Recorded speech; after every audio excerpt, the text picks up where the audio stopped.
In this one, we cover a lot of ground. There's that famous quote where Dave Grohl of the Foo Fighters said, if it wasn't for Sass Jordan, Taylor Hawkins wouldn't be in Foo Fighters. We talk about her recording and playing with Taylor Hawkins in the early days, and all the hits, and in Canada, she had a lot of hits.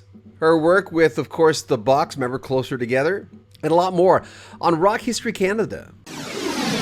Sass Jordan is a Canadian rock singer known for her very powerful raspy voice and dynamic stage presence. She was born in Birmingham, England, but raised in Montreal. She gained fame in the 1980s with her debut album, Tell Somebody. Her music blends rock, blues, soul, earning her several Juno Awards. Some of her hits include Tell Somebody, which reached number 11 on the Canadian charts, then Double Trouble made it to number 12, Make You a Believer was a number 12 hit, and I Wanna Believe at 16. But there was more hits. You Don't Have to Remind Me in 1992 at number 15, Going Back Again, a number 14 hit, and more from the early 90s, High Road Easy, Sun's Gonna Rise, Do What I Can, and Desire. Did you hear what happened with your husband last week or the week before? Did he tell you? Oh, it's you? You're the guy? I love that you don't know that because you're like the only guy on earth that doesn't. I don't know that. I'm the guy. Oh, hey. I'm a research pig. I'm a research. But I don't usually do the The gossip. I don't usually, for whatever. He looks at me and he so Gary's talking about working with people, and then he says Sass Jordan, and Luckily you said, "Oh yeah, that she's good." And I say, oh, I know you, because he in his bio that was sent to me, I think through Eric Alper, it says, and he's worked with Sass. Then I go, so you've worked with, and he says, I have.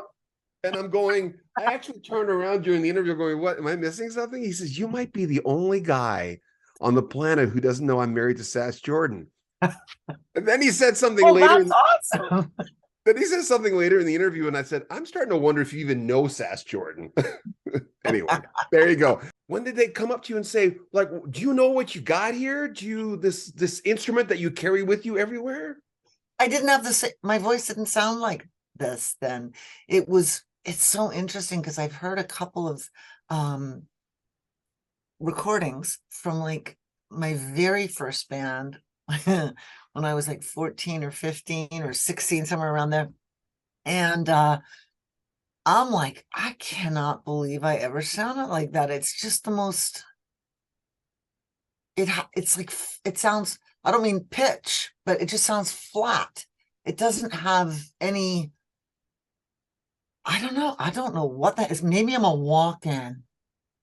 I don't know what the hell happened, but I didn't notice it happening, if you know what I mean. Like I really didn't. Well, when I was 17, I was in a band called the Pinups in Montreal, and I was the bass player and co-lead singer, and we would play every single week. We would play constantly, always touring, always moving, like bars and clubs and stuff like that.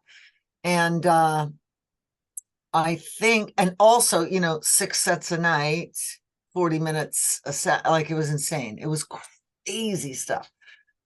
And I think maybe that intense schooling, maybe trying to hear yourself above the racket and the cigarette smoke and the noise and the fight, the bar fights,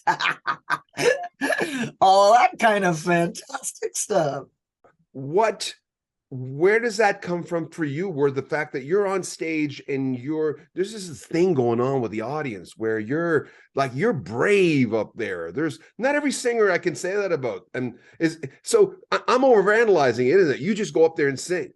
Yeah. Yeah. Yeah, that's kind of what I do. I'm not thinking about, being brave or anything like that. That's definitely not. But you see, when you're in front of an audience, the audience becomes part of what you're doing. It's part of the show. So you have the option to tap into their collective energy. That's what I'm going to use, the word energy.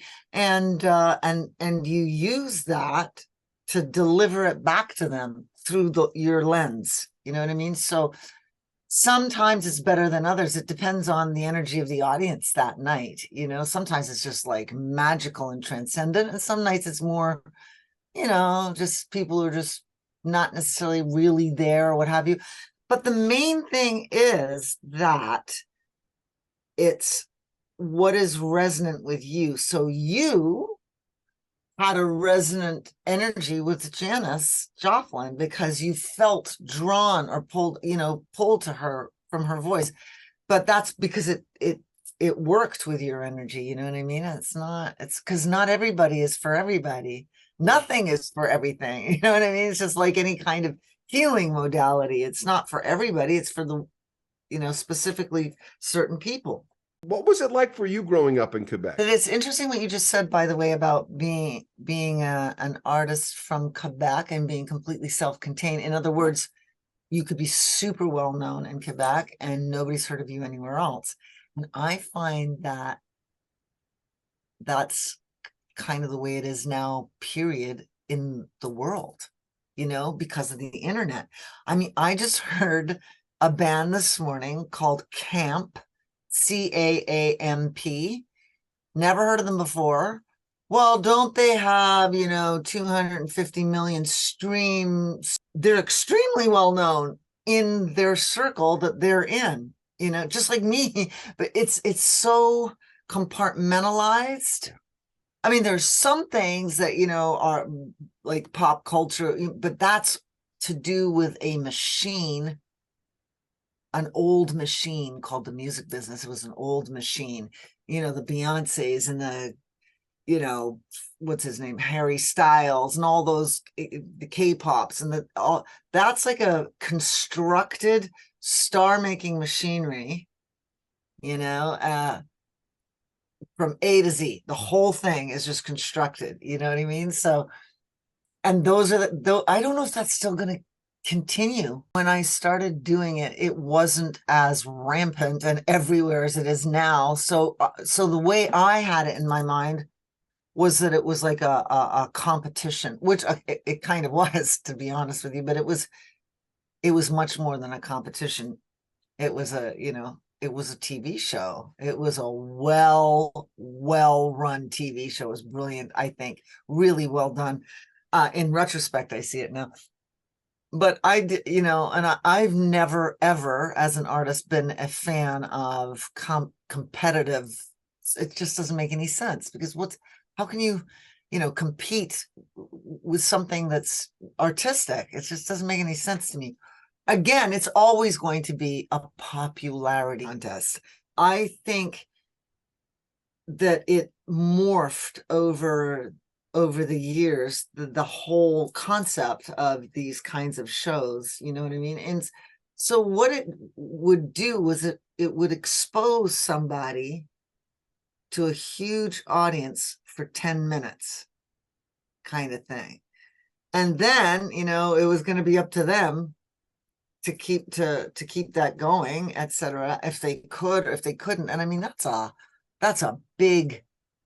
huge, big, ambitious endeavor, and it's not, I don't think it's something you can do on your own. I know it's not something you can do on your own. So you would have had to have a team and all of that. And, you seem very natural on there. So what was it like for you, Sass Jordan? Now you're going to be a judge. I'm just kind of curious on you as a person going on, I'm going to do this. Was there any kind of jigging around in your head of going, now I'm going to be, who's Sass Jordan as the judge? My thing would be like, this sucks. Piss off. I got to go see something else. You know what I mean? Like, that would be me. It's so tricky, because the thing is, honest with people, you can only be honest to the degree that the person is aware. Does that make sense? So, yeah. So, because like, it doesn't mean anything to them if you say, you got to clean this up, or you got to do this, or you got to do this. They don't get it because they can't hear it. They don't get it. And it's somebody they love, which immediately gives the person, like 10%, 100% more fabulousness. They don't see anything wrong in it because, they're so proud of them. And rightly so. I don't think there's anything wrong with that. But my my most favorite tactic would be avoidance. It's in a nutshell to the capacity of what they could take. They could, yeah, of course. Everyone has one song that stands out. What's you don't even know. yours?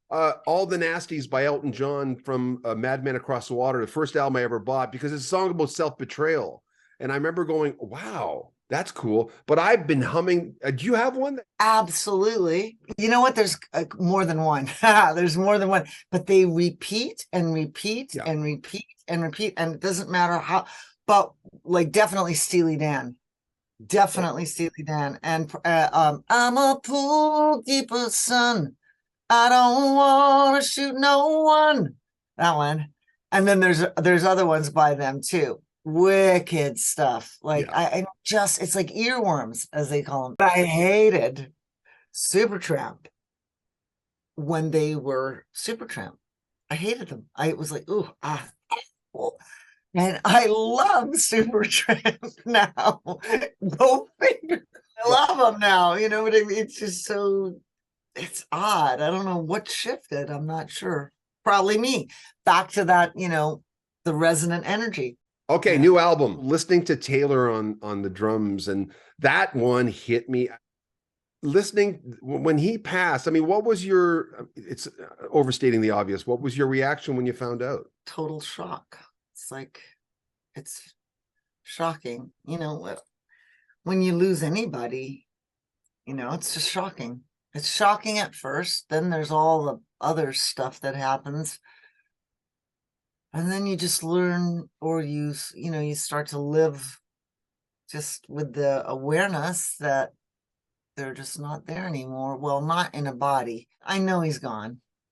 I know he's gone. He was done. He was finished. He was like a shooting star. How did you guys connect in the first place? For him to be your drummer? I was looking for a band for my 1994 tour of Rats, you know. And the guy that I was working with, Stevie Salas, he had a masseuse who said, I know this guy in Laguna. I know this guy who lives in Laguna Beach. He's like amazing. He's young, but he's a little raw, but he's great. Everybody. So we thought, well, what the hell? And he came up to audition. He came up to LA from Laguna Beach to audition. We were living. And he walked in, and it's like his aura just hit you just like that, you know, because he still is, but he was just this bright, extraordinary, when I say bright light, you know, charismatic because of he's like a puppy dog on stun. You know, and that's how he played too. A puppy on stun. Yeah. He's so nuts. But we knew that we couldn't do this tour without that energy, you know, and Salas figured, oh, well, I can get him up to speed or down from speed. Not the drug, just the excitement. And so that's what happened. And it was his first band, like his first professional touring band. He'd never done it before. He was over the moon with excitement. And he was just a joy altogether, always. I love the quote from Dave Grohl. If it wasn't for Sass Jordan, you know, that's pretty nice. That's something nice to have you in your holster, you know? Well, it's kind of true, though, in a lot of ways. That, you know, he wasn't. But you know, if it hadn't have been me, it would have been somebody else. That's the way I see it. I mean, that's the way it is with everything. It just happened to be the timing, the place, the time, the moment, the energy, what was going on. You know, it was just the timing was right. So you believe, like, they're out there in the ether? Who's they? Well, the people who are no longer with, because I mean, you know, when we. Oh my God. I don't believe, I know. Yeah. You don't die. You can't die. It's impossible. You do leave what I call your spacesuit, your physical vehicle, which is what allows you to have this experience in this hologram. But it's just it's one of the things that you do. You're like a multi-dimensional being. You know, it's you don't end ever. This is just one of the fantastic experiences we get to have because of the fact that when we're in this hologram and we're in this vehicle, we can taste, touch, see, hear, and all of these things, which when you're not in the vehicle, you know, you're not made out of physical stuff. It's not a physical world, you know. I'm sure there are other realms where you can do that. I don't really. I mean, what do I know? I'm just telling you how I see it. No, you're preaching to the choir here, because I'm right. Yeah. I'm in that. I mean, your lane. mom, your dad, if they've passed, they're there. Your brothers, your sisters, your kids, your friends, everybody's still here. Or a facet of them is still here. Not, I mean, you know, it's not like they hang around this, because that would be, you know, once you leave, you're off onto other journeys. But you're always connected through love to anything you ever loved and whoever loved you. You know what I mean? So, yeah, no, nothing is ever the end, but it does metamorphosize into something that we forget when we come here, because we wouldn't be able to have this experience if we remembered everything. With the album, it's such a nice tip of the hat. You sound amazing on this record. There's so much energy. Like I don't need coffee when I listen to this thing. What was the catalyst? Was it Taylor? I mean, it's such a great recording. That was part of it. It was just like, because it had been a year since he left, right? And it's the guy I work with, one of the people I work with, Chris, who had this, he said, Sass, you know, I know you've got this live recording at the bottom of a bin in the closet somewhere, because I've heard it. And he goes, and I'll tell you, one thing that your fans ask for constantly is a live album. So why don't you release it now? And it can also be like a tribute to Taylor, which means a lot to me, you know. And I just thought, what a great idea. And that's exactly how it happened. What form was the recording in? A DAT. Oh. Yeah. That's what I had, a DAT. I've got an old Sony DAT player. Radio guys love DAT. We all have DAT players. Make You a Believer. When I first heard that song, it was one of those that I remember exactly what I was doing. Yeah. I love those moments, you know, because I've got maybe 50 of those, and there's a lot, but music's so important to me. Before you answer the question about that song, what are your songs like that where you were doing something and you heard a song? First one I can think of, there's two, I can give you two right away. The first one was my brother and I was about 9 years old, and I grew up in a family that only ever listened to classical music, and it was the 60s, right? So things were not ubiquitous like they are now. You didn't walk into a shop and hear pop music playing at all. Like, it just wasn't like that. And I was in Quebec. So my brother and I discovered you could change the dial, and something different came out, as opposed to which was great. I love it, but you know, first song I heard was The Night They Drove Old Dixie Down, Levon Helm singing, and it was the band. And that moment I said, I'm going to do that. That's what I'm doing. I'm going to do that. Whatever the hell I'm doing that. I don't know. It was just like an absolute download. I knew I'm going to do that. So that was the first time. And the second time I was in the back of a cab or a car. I don't know if it was a cab. It was a car. In other words, I don't think we were in a taxi. I think we were just in a car, because it was the band, the Pinups, and Roxanne came on, and we all went, "What